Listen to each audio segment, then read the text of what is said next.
نحمده ونصلي على رسوله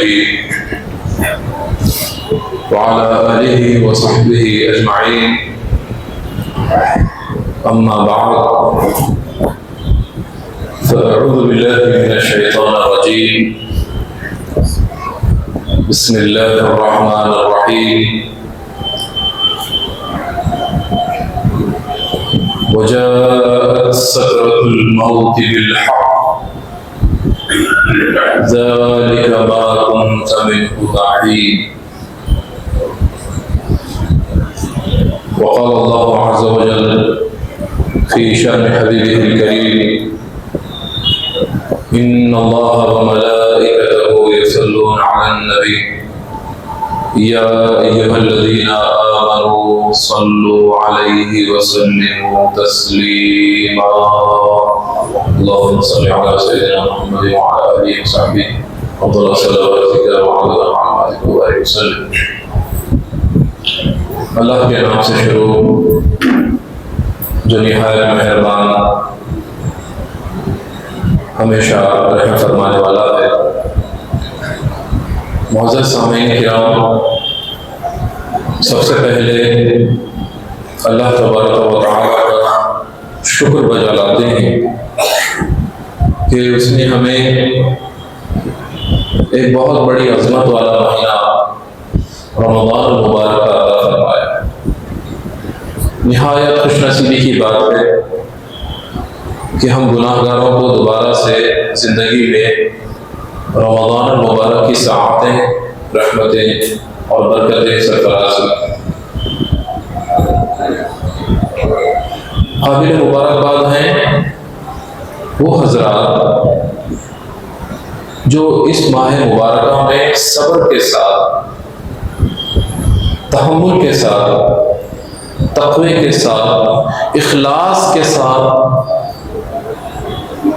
اپنے روزے کی حفاظت کیے ہیں، زکوٰۃ ادا کیے ہیں، قرآن مجید کی تلاوت کیے ہیں، قیام اللیل، تراویح، نفل عبادات، صدقات، خیرات، اعتکاف، جتنی نیکیاں کی ہیں چھوٹی یا بڑی، ساری نیکیاں اللہ تعالیٰ قبول فرما. قابل مبارکباد سارے مسلمان. وہ لوگ خوش نصیب ہیں، لیکن بد نصیبی اس شخص کے لیے اور بدقسمتی اس شخص کے لیے جس کو رمضان المبارک کا مہینہ عطا کیا گیا لیکن وہ اس کی رحمتوں سے غافل ہے. اللہ تعالیٰ نے اس کی طرف متوجہ ہوئی، اللہ کی رحمت اس کی طرف متوجہ ہوتی رہی کہ یہ بندہ مجھ سے توبہ کرے گا، استغفار کرے گا، مجھ سے دعائیں مانگے گا، میں اسی دعا کو قبول کروں.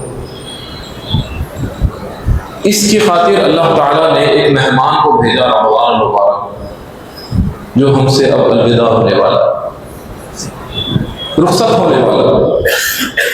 جیسے پچھلے جمعہ میں عرض کیا گیا کہ سیدنا جبرائیل علیہ السلام نے بدعا فرمائی کہ ہلاک ہو، برباد ہو وہ شخص جو رمضان المبارک کا مہینہ پائے اور اللہ تعالیٰ سے اپنی بخشش اور مغفرت نہ کروائے. اس پر حضور صلی اللہ علیہ وسلم نے فرمایا آمین. سید الملائکہ کی بدعا ہو اور رسول پاک صلی اللہ علیہ وسلم کی آمین ہو. سوچنے والی بات. محترم سامعین کرام، حقیقت یہی ہے، اس دنیا کی صرف حقیقت یہی ہے کہ اللہ تعالیٰ نے ہم انسانوں کو گندے پانی سے پیدا کیا، بس ہماری کوئی حیثیت نہیں ہے اللہ کے ساتھ. ایک ایسا قطرہ جو جسم پر لگ جائے تو دھونا ضروری ہے، اس کے بغیر نماز نہیں ہو سکتی، اس کے بغیر، اس کو پاک کیے بغیر آپ قرآن مجید کی تلاوت نہیں کر سکتے. اس ناپاک قطرے سے اللہ نے انسان کو بنایا. اس کی ہدایت کی خاطر قرآن مجید کو نازل فرمایا تاکہ قرآن مجید سے سیکھے، نصیحت حاصل کرے کہ کیا حلال ہے کیا حرام ہے. زندگی جینے کا سلیقہ کیا ہے، تاکہ انسان غور کرے کہ قرآن مجید کا پیغام کیا ہے. کیونکہ اللہ تعالیٰ زمین پر آ کر تو ہم سے کلام نہیں کر سکتا، نہ یہ اس کی شان کے لائق ہے. اس نے رسول کو بھیجا صلی اللہ علیہ وسلم، جو قرآن پڑھ کر بھی سناتے ہیں اور عمل کر بھی دکھاتے ہیں. لقد جاءکم رسول من انفسکم عزیز علیہ ما عنتم حریص علیکم بالمؤمنین رؤوف رحیم قد جاءکم من اللہ نور وکتاب مبین. یا صلی اللہ علیہ وسلم کی ذات مبارکہ بیان کی جا رہی ہے کہ رسول پاک صلی اللہ علیہ وسلم تمہیں تشریف لائے تاکہ تمہیں بتائے کہ تمہارے احکامات کیا ہیں. اور قرآن مجید آخری کلام اور سب سے بڑا معجزہ جو زندہ ہے قیامت تک. آپ آج بھی قرآن مجید کو کھولیے، تفسیر قرآن، آپ کے ذہن میں جو بات چل رہی ہے وہی قرآن مجید بتا رہا ہے. یہ کتاب زندہ ہے، ایک بار پڑھ کے دیکھو. عرفان القرآن بازار میں اویلیبل ہے ترجمہ. انسان جو سوچتا ہے ہر روز، آپ قرآن مجید کو کھولیے وہی آیات نکل. کئی مرتبہ ایسا بلا اتنے مرتبہ میرے ساتھ آپ کے ساتھ بھی ہوگا. یاسین شریف پڑھنا ہے، مسجد میں بیٹھے قرآن مجید کھولے یاسین. یہ آپ کے ساتھ ہوگا، ہمارے ساتھ ہوگا. اللہ کا کلام ہے، کلام اللہ. ہم اس کو سمجھیں بھی. دنیا میں ایک کتاب جس کو اللہ تعالیٰ نے سمجھ کر پڑھنے کے لیے، عمل کرنے کے لیے، دوسروں تک پہنچانے کے لیے نازل فرمائے. لیکن افسوس کی بات یہ ہے کہ دنیا میں ایک ہی کتاب ہے جو بغیر سمجھے پڑھی جاتی ہے، وہ قرآن مجید. کتنی افسوس کی بات ہے. دنیا کی ساری ڈگریاں ہم حاصل کرتے ہیں، الحمدللہ کرنا بھی چاہیے، لیکن قرآن مجید کے ساتھ یہ سلوک. سیدنا فاروق اعظم رضی اللہ تعالیٰ عنہ کے بارے میں مشہور واقعہ ہے سنن الکبریٰ بیہقی میں کہ سیدنا فاروق اعظم رضی اللہ عنہ 12 سال میں سورہ بقرہ کی تلاوت مکمل کیے، پورے معاملات کے ساتھ، پورے کے پورے احکامات کے ساتھ. 12 سال میں سیدنا فاروق اعظم رضی اللہ عنہ سورہ بقرہ مکمل فرمایا. پڑھنا تو آسان ہے، وہ لوگ تو عرب تھے، کتنی دیر میں پڑھ سکتے، ہم سے زیادہ تیز پڑھ سکتے تھے. لیکن سورہ بقرہ سب سے بڑی قرآن مجید کی سورت ہے، اس میں سارے احکامات، سب سے زیادہ احکامات سورہ بقرہ. 12 سال امیر المومنین. اس کے بعد آپ نے اونٹ ذبح کیا اس کے شکرانے میں. یہ کیا ہو رہا ہے؟ سورہ بقرہ کی خوشی میں اونٹ ذبح ہو رہا ہے، لوگوں میں تقسیم کر کے کھانا کھلانا. صحابہ کرام کا طریقہ یہ قرآن مجید. اب کیونکہ رمضان المبارک رخصت ہو گیا، اس کا مطلب یہ نہیں ہے کہ ہمارے اعمال جیسے پہلے تھے ویسے ہی ہو جائے. حقیقت میں اس شخص نے رمضان سے فائدہ اٹھایا جس کے احوال درست ہیں. پہلے میری زندگی خراب تھی، اب رمضان کے بعد الحمدللہ اچھا ہو گیا. پہلے اسموکنگ کرتے تھے، اب رمضان کے بعد الحمدللہ یہ ختم ہو گئی. پہلے برائی کرتے تھے، زبان سے گالی دیتے تھے، کسی کو تکلیف دیتے تھے، ہاتھ سے ظلم کرتے تھے، حرام دیکھتے تھے، حرام کھاتے تھے، حرام سنتے تھے. اب رمضان المبارک کے بعد میں سدھر گیا الحمدللہ. اس کے روزے نمازیں سارے قبول ہوئے. یہ اس کی نشانی ہے کہ احوال درست ہونا. اور یہ احوال کیسے درست ہوں گے؟ ہفتے میں کوئی 10-15 منٹ کوئی تقریر سننے سے احوال درست نہیں ہوتے، مشکل ہے. ہر شخص کو اپنی زندگی میں قرآن مجید کے لیے وقت دینا. ہر روز آپ یکسوئی کے ساتھ 15-20 منٹ تفسیر قرآن کا مطالعہ کریں روز. اس میں آپ کو احکامات آئیں.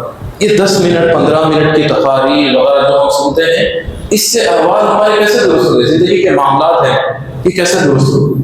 ہر روز گھر میں ماحول بنے، بیوی بچے ہیں، ساتھ میں بھائی بہنیں ہیں، بیٹھیے قرآن مجید کی تلاوت. تفسیر قرآن مارکیٹ میں اویلیبل، تفسیر عبدالباری پڑھی، تفسیر ابن کثیر اویلیبل ہے، پڑھی. انگلش میں چاہیے انگلش میں موجود ہے، مگر قرآن مجید کو پڑھنا.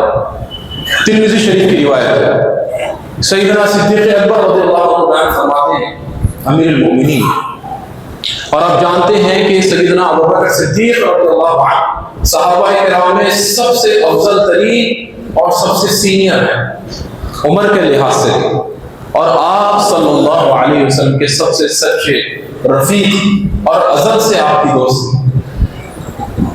سیدنا صدیق اکبر رضی اللہ عنہ فرماتے ہیں کہ میں نے دیکھا کہ آپ صلی اللہ علیہ وسلم بوڑھے ہو چکے ہیں، ظاہر بات ہے حضور کے ساتھ ساری زندگی گزارتے ہیں، حالانکہ حضور صلی اللہ علیہ وسلم کی زندگی کوئی 80 سال نہیں تھی، کوئی 90 سال نہیں تھی، 70 سال نہیں تھی، 63 برس تھی، 60 برس تھی۔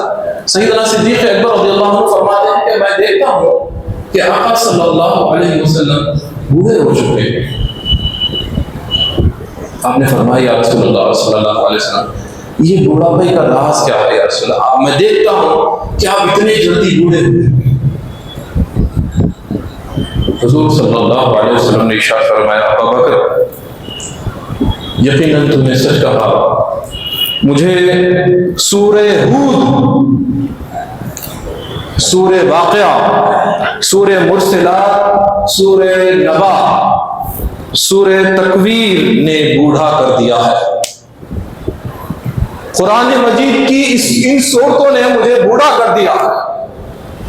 جب میں ان صورتوں کو اس کو تلاوت کرتا ہوں، جب ان کو پڑھتا ہوں، تو وہ اللہ تعالیٰ کا جو جلال مجھ پر طاری ہوتا ہے، وہ کیفیت ہوتا ہے۔ اللہ کا رسول جس پر قرآن مجید نازل ہوئی، حضور فرماتے ہیں کہ میں یہ صورتیں پڑھتے پڑھتے گناہ ہوں، ان صورتوں نے مجھے گناہ کر دیا، یہ کیفیت آ گئی۔ ہم بھی قرآن پڑھتے ہیں، ہمارے اندر کوئی کیفیت نہیں آتی۔ ہمارے معاشرے میں جتنی برائیاں ہیں، جتنی برائیاں تیزی کے ساتھ چل رہی، اس سب کی جڑ، فساد کی جڑ یہی ہے کہ ہم قرآن مجید کو چھوڑ گئے۔ بہت ساری وجوہات ہیں، لیکن سب سے پہلے بتائیے، سب سے پہلے اور قرآن سنت رسول صلی اللہ علیہ وسلم، دو چیزیں چھوڑ گئے۔ اللہ تبارک و تعالیٰ قرآن مجید میں ارشاد فرماتے ہیں دنیا کی حقیقت کیا ہے جانیے۔ اور سورہ واقعہ، میں چاہتا ہوں کہ سورہ واقعہ آپ تمام حضرات گھر جانے کے بعد ایک بار پڑھیں۔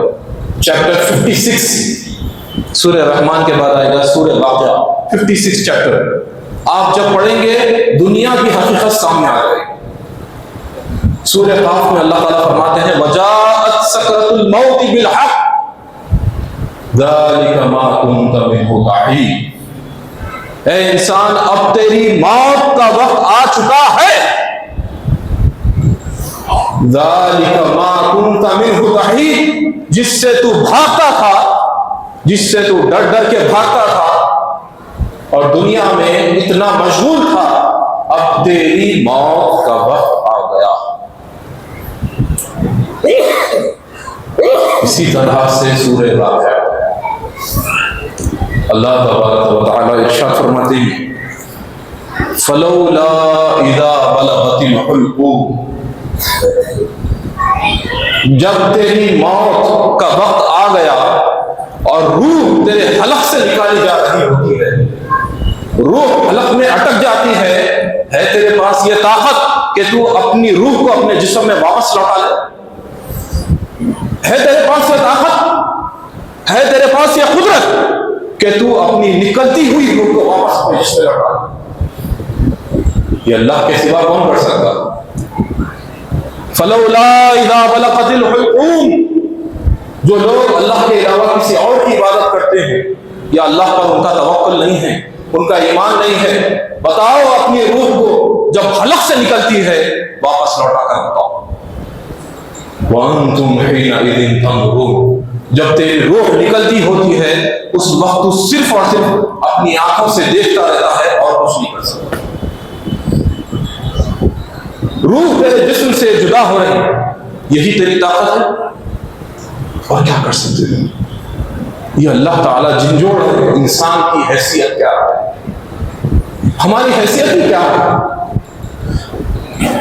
وَأَنْتُمْ حِينَئِذٍ تَنظُرُونَ، انسان جب صرف اور صرف دیکھتے ہی رہتے، اس کے رشتہ دار بیٹھے ہوئے ہیں، والد صاحب جا رہے ہیں دنیا سے، دادا جا رہے ہیں دنیا سے، والدہ جا رہے ہیں، کوئی رو رہا ہے، کوئی کچھ کہہ رہا ہے، کسی کے دل میں کچھ ہے، کوئی پراپرٹی دکھانے بیٹھا ہوا، کوئی کسی کے دل میں خوشی ہے، کسی کے دل میں غم ہے، رشتے دار ہیں، گھر والے ہیں، سارے رشتے ہیں۔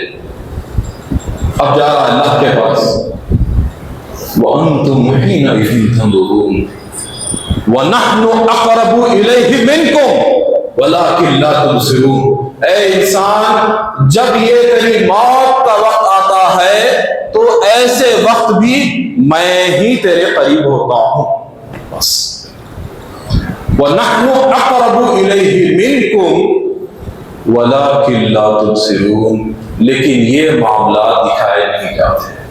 رشتے دار بیٹھے ہوئے، ان کو کیا معلوم ہے کہ موت کا وقت آ گیا، سکرات الموت کا وقت ہے۔ کس کو نظر آ رہا ہے کہ کیا ہوگا؟ ملک الموت سامنے کھڑا ہے روح لینے کے لیے۔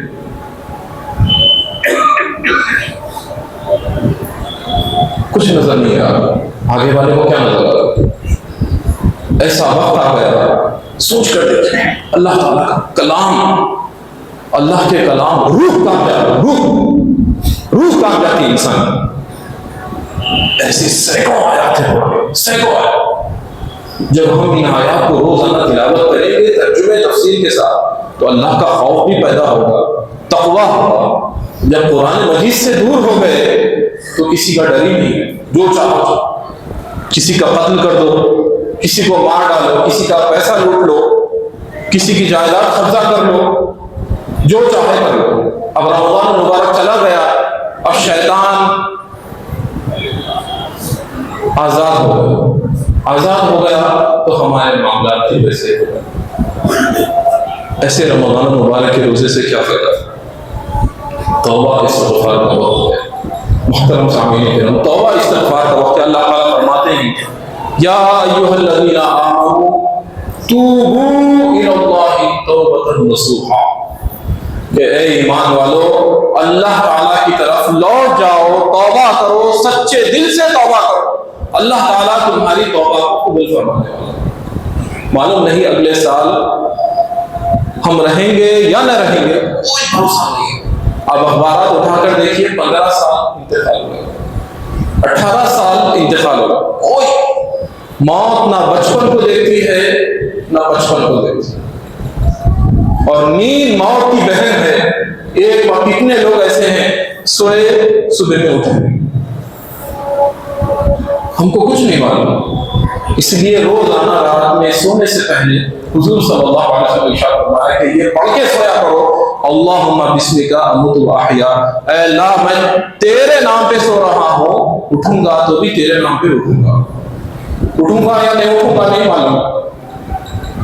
اگر اٹھ گیا تو گڈ، اگر نہیں اٹھا تو ویری گڈ۔ اگر مومن ہے تو اس یہی زندگی ہے، یہی زندگی کا خلاصہ ہے، بس انسان کی یہی حیثیت، اس سے زیادہ کچھ نہیں۔ حضور صلی اللہ علیہ وسلم ارشاد فرمایا اللہ تبارک و تعالی پسند فرماتا ہے، اور اللہ تعالیٰ فرماتے ہیں ان اللہ یحب التوابین ویحب المتطہرین۔ اللہ تبارک و تعالیٰ پسند فرماتا ہے اپنے بندوں کو جو اللہ سے توبہ کرتے ہیں۔ صرف توبہ کیسا کرنا، یہ توبہ نہیں ہے، اس کو توبہ نہیں بولتے، یہ ایسا چہرے پہ مار، یہ توبہ نہیں۔ توبہ کس کو بولتے ہیں؟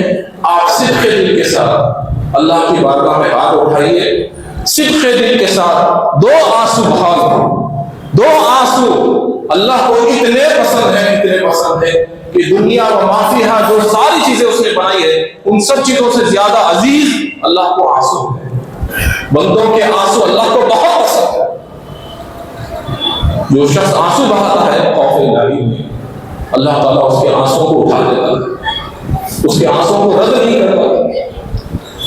جو بندہ اللہ سے استغفار کرتا ہے، اپنے گناہوں کی اللہ تعالیٰ سے بخشش طلب کرتا ہے، سوال کرتا ہے، اللہ تعالیٰ فرماتے ہیں ادعونی استجب لکم، اے میرے بندے مجھ سے مانگ، میں تجھے عطا کرنے والا۔